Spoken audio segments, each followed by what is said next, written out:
Hey Siege fans, I'm your host Seltzer, and it is my pleasure to welcome you to Operation Shadow Legacy, the biggest season yet to come to Siege. We're still coming at you from the comforts of our own homes, and we're excited to share what's coming up with the help of our very own Ubisoft news team. They've put together a quick look at what's in store today, starting with our newest operator.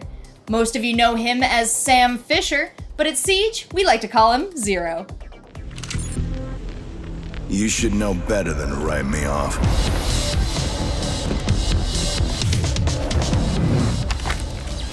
August cam placed. In Operation Shadow Legacy, a legend steps out of the darkness and into the light as Sam Fisher comes to Rainbow Six Siege. Armed with a powerful new intel-gathering gadget, a deadly new assault rifle, and a gruff demeanor honed over years of fieldwork, Fisher steps into his new call sign, Zero, with all the swagger you'd expect from an icon. Perfect shot. But Shadow Legacy is about more than one operator. It's about a whole host of gameplay modifications that will change the way you play Siege. Ping 2.0, new and updated optics, a hard-breaching secondary gadget, pooled reinforcements, and map ban, plus the match replay alpha phase on the test server are just some of the updates that, along with a rework of the scenic Chalet map, will ensure this season has a lasting legacy. It starts with Sam Fisher joining Team Rainbow as Zero, a medium-speed, medium-armor attacker. His SC-3000K assault rifle may look familiar to fans of his previous work, and it's right at home in Siege with a variety of optics to suit your preferred style. He can also rock the MP7, and he's got a 5.7 USG sidearm with an integrated suppressor in keeping with his signature stealthy style. Speaking of which, check out the laser sight on his Argus launcher. It doesn't just have the look, it also delivers the goods. Intel. Ready.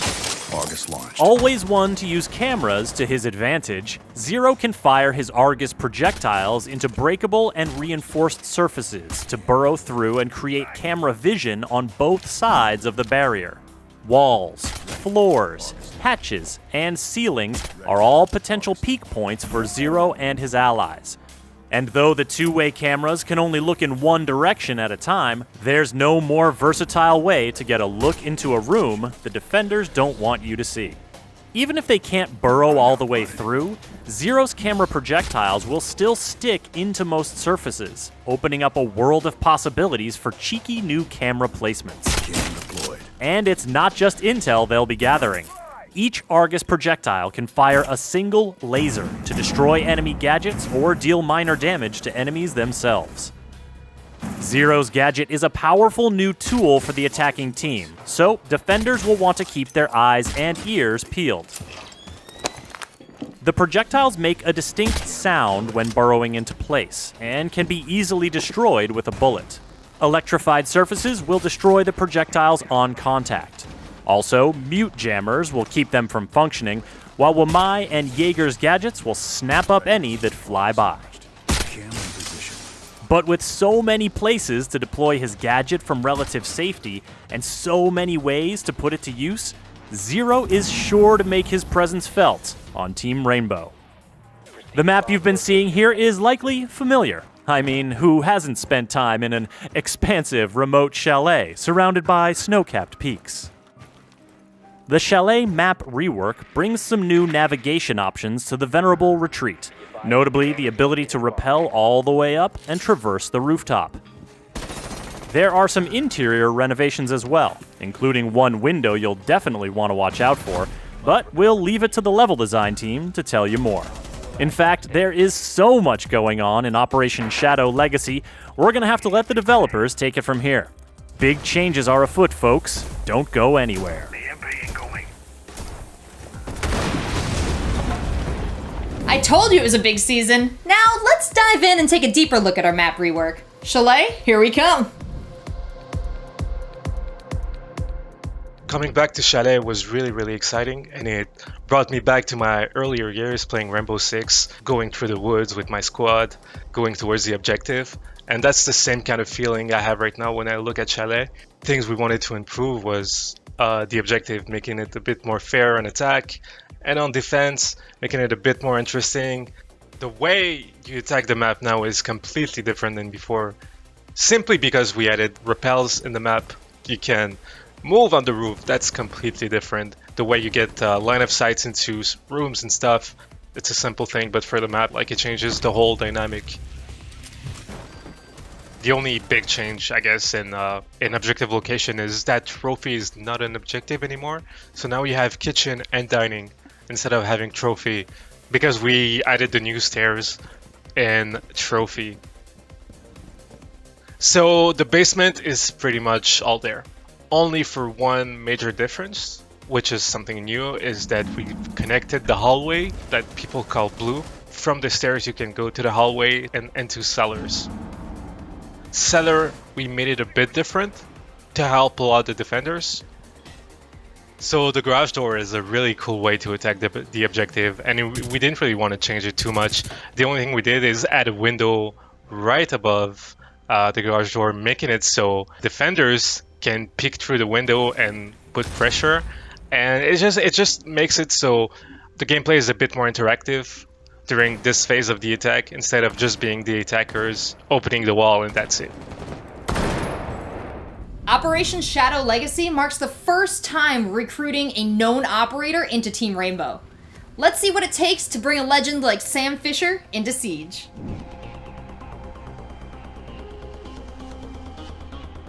There is a lot of elements in the Sam Fisher fantasy that revolved around the Sam Fisher Splinter Cell gameplay of infiltration, of stealth, against AIs. Those elements, we had to interpret them in a way that would fit a PvP game like Rainbow Six Siege. We're bringing this camera intel aspect, the fact that Sam has more intel than his opponent, that he can outsmart them. So that was the first step, trying to get an intel tool on attack for Sam that would feel interesting. And that's when we came up with this idea of just, how can I look in the next room? How can I have an idea what's happening on the other side of the wall?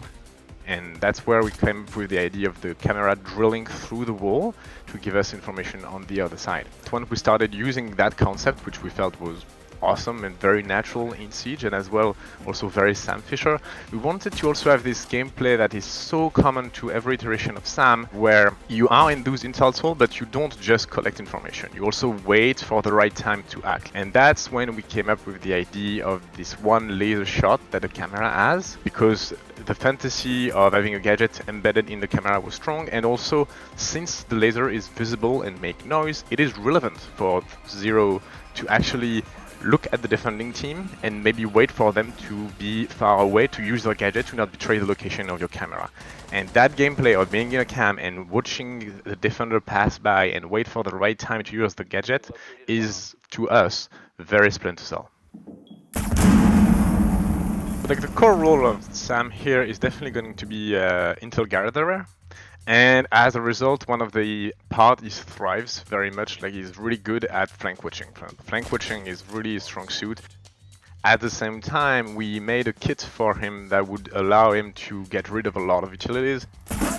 Defending team does not have access to IQ, so we could not afford to have those cameras being as subtle as Valkyrie, for example, and we had to make them more visible. So when they land, they make a distinct thud. They are bigger than a Valkyrie cam, they are a very distinctive shape, they can decal around it, so if you look for it as a defender, you should be able to find it. And it might be difficult to catch them with a regular mute jammer. Mute jammer are efficient at catching drones because you can funnel them through doors, drone holes, etc. So it's a pretty great way to go around a mute mode setup, for example. It is still a projectile. Jaeger and Wamai will interact with it just the same, which, depending on how you see things, might be a counter to Zero himself or to Wamai and Jaeger based on how much utility you bring. We're bringing a new weapon, and not just any new weapon. We're bringing the ST3000K, which is for us the iconic weapon of Splinter Cell. You're gonna recognize it right away by like the way it looks, the way it feels, and yeah, it's pretty great. It's definitely for us part of the Splinter Cell package, and it was really enjoyable to have that. But we didn't stop there. Like, we wanted to give you an option that would come maybe at a surprise and something very enjoyable for our community, and that would fit with what we see in this character, and that option is the MP7. This time with magnification. There is definitely a buzz and a a lot of research that went into it. Like, we put a lot of research into all our operators, but this is like, it was already an established character. So we had to go through and pick and choose, okay, what are we keeping? What are we redesigning?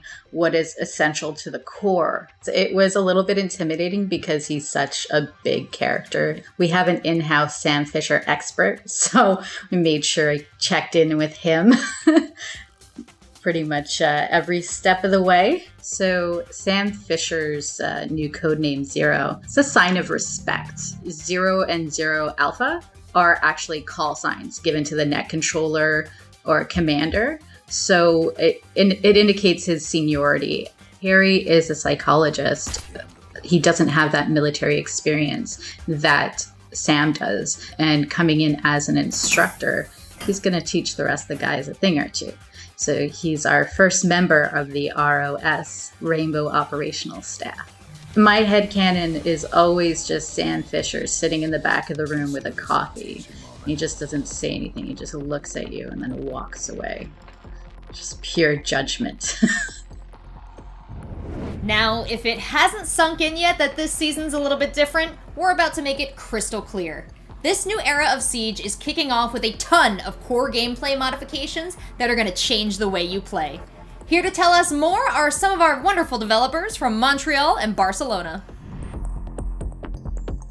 First of all, we're introducing 2 new sights, a new red dot and a new holographic sight. We are also bringing in 2 new scopes, one of it which is going to be at 1.5 zoom level, the other one is going to be at 2.0 zoom level.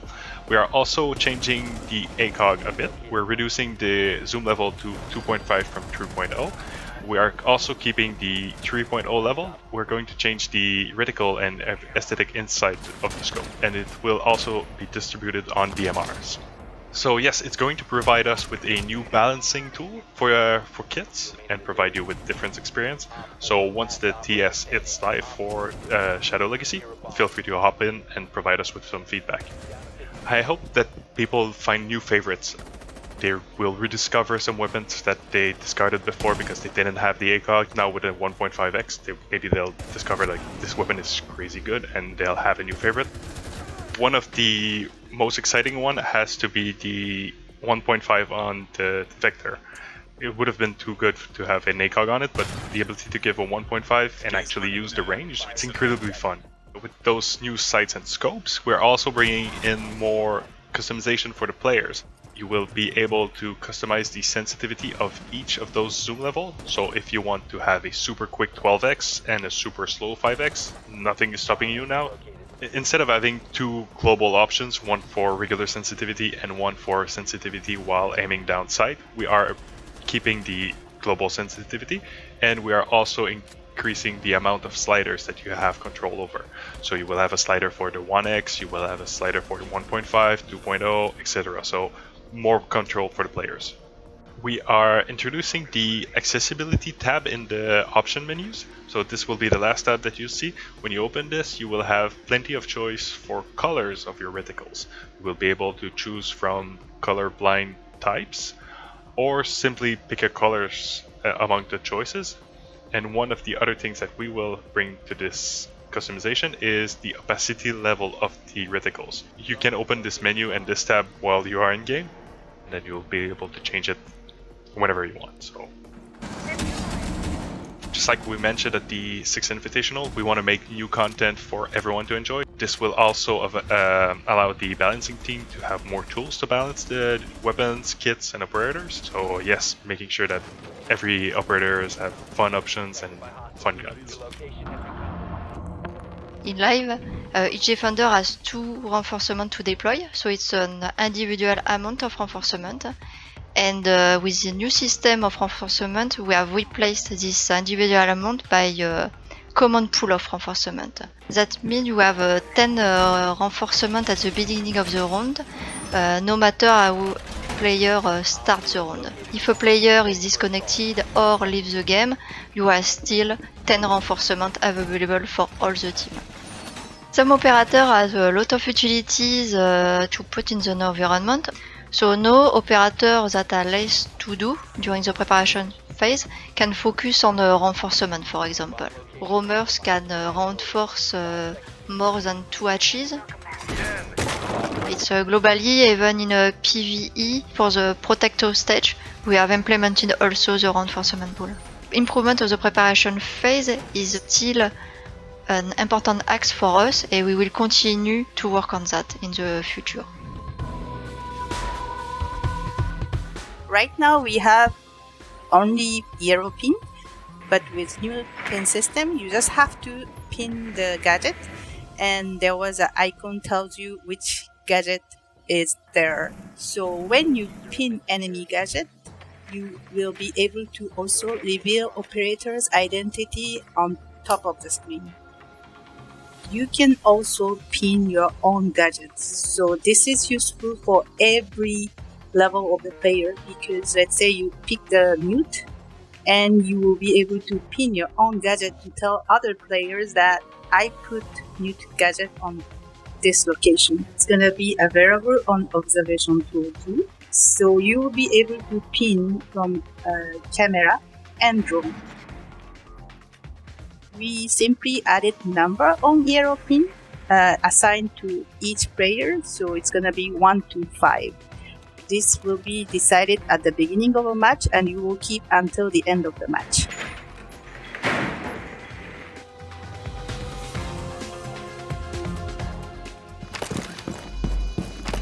So in the past few years, we saw that the attacker's composition is quite rigid, and bringing a hard breacher is a must, and we would like to ease it a little bit. And with the secondary gadget, the attackers don't need to bring a dedicated hard breacher, and maybe it can lead to some more exotic picks. So the hard breach charge, it's a bit slower, and the hole it makes is also smaller. It's still gonna be enough to vault through or crouch walk through, but you cannot just run through it. Deployment, it's gonna be automatically activated, so there is no remote triggering. At the same time, the fusing is quite long. We wanted to make it easier for the defenders to react to it. So either we can try to trick it, or we can try to run away if we want to. The hard breach charge can be deployed on reinforced hatches as well, and this is gonna be very important. We would like to try to pre-reinforce the rooftop hatches. And this means that at the beginning of the round, all the rooftop hatches would be reinforced by default. This would give the defenders new opportunities and new defense strategies, because now they can decide to commit to defend those hatches with the help of Kite, for example. We would like to put it to test server and let our players give it a spin. If it doesn't work or players don't like it, we are ready to revert it. But if it works, then let's go. We will move forward with it. In Season 3, we are changing a little bit the behavior of the EMP grenade of Thatcher. As of now, in the game, Thatcher's EMP grenade can have multiple effects on the defender's gadgets. Some of them are destroyed right away, and some of them are disabled for a certain amount of time, and then they come back to life. We would like to unify this, and from Season 3, all the defender in-world gadgets will be disabled instead of destroyed. The bandit tricking will change a little bit because of this. Thatcher's gameplay is gonna be more interesting. It's not gonna be just like I leave an EMP here and then everything is cleared and I can just go to the other side of the map. Timing is gonna be important, and to play together with the breachers, with the rest of the team.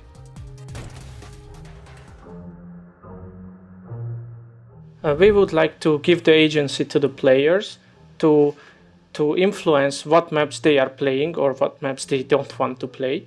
This will reduce the frustration of the player who doesn't want to play this certain map, and also can even lead to sometimes toxic behaviors of rage quitting. We will introduce first in the ranked and unranked playlists, and in the future we might add it to other playlists as well. There will be 3 maps generated randomly from the playlist map pool, and each team can vote to ban one of those. And at the end, what is not banned, they will play that one. Or in case there is both team is voting for one map and there is 2 possibilities, then a random choice will be taken between the 2 maps. Two long-awaited words are taking a step closer to reality this season: match replay. This new feature will be hitting the Shadow Legacy test servers in its alpha phase, and we're going to need your help putting it through its paces. Here's a breakdown. I'm here to introduce Match Replay. I'm really excited to tell you that it will come for the first time on the test server with Season 3. Match Replay is a system that records your last played games. You will have the possibility to store up to 12 games that will be stored locally, and you will be able to find it in the new section of the game that will be called Watch. You just have to click on it and it will start automatically. You will start from the perspective of the spectator. So you will be able to see the map and the players from the top view. But I think even more interesting it will be that you will have access to each player view. Regardless if it was your teammate or if it was your enemy, you will be able to see all the points of view, which is pretty exciting, and can't wait to see the reaction of everyone. The challenge for us actually, and always has been, is to make sure that it's a very reliable system in terms of what you're actually doing in the game. It's actually replicated really accurate in the match replay also. Right now it's an alpha version. This is because we are aware there is still a lot of work to do, and you will see that by your own when you will test it on the test servers. Just go try it and see how it is, because I'm very sure you will get pretty excited as I am. You will be able to see everything that happened in the game, and we also need your feedback to see how we can improve this feature even better. Along with all the features coming to you in-game this season, we've got two features coming to you outside the game. You've told us how important it is to track your performance, and so we're going to launch a new personal stat tracker called My Siege Stats on Rainbow6.com. We've built this platform to be a meaningful tool to track your performance and help you become a better player. Simply enter your username and we'll give you a host of stats that you can use to analyze your matches and target areas of improvement. My Siege Stats will go live with the launch of Shadow Legacy, so hop in and check it out. We are also very excited to announce the release of Squad Finder, a brand new service to help Rainbow Six Siege players build the perfect team. Informed by your in-game data and playing habits, Squad Finder will help you find like-minded teammates and build the best squad in Siege. Squad Finder is already available on Rainbow6.com, so what are you waiting for? The more players who squad up, the better the experience will be. Now that we reached the end of the show, I hope you're as excited as we are for all the new content coming to Siege. The Shadow Legacy test server on PC goes live tomorrow, August 17th, and we've got a free week coming to Siege from August 27th to September 4th. So if you've got some friends who haven't had a chance to play yet, it's a great time to get them involved. Thanks so much for watching. Let's get back to the action.